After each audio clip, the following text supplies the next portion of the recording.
सर्व गोकुळातील लोक पर्वताखाली सुरक्षित राहिले. एक आठवडा पूर्ण पुढे पाऊस आणि वादळ सुरू राहिले. तरीही प्रत्येकजण स्वस्थपणे पर्वताखाली होता. इंद्रदेवाने आपले पराभव मान्य केले आणि पाऊस थांबविला. गोकुळावासियांनी कृष्णाचा जयजयकार केला. ते दिवसापासून गोवर्धनाची पूजा अधिक धार्मिकतेने सुरू झाली. गोवर्धन पूजेसाठी संपूर्ण गोकुळ एकत्र येत. गोवर्धनाने त्यांचा रक्षणकर्ता असल्याचे सिद्ध केले. श्रीकृष्णाने आपल्या भक्तांचे रक्षण केले.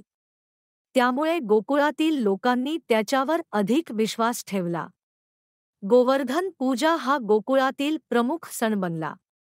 पूजेच्या दिवशी सर्व लोक आनंदाने नाचत.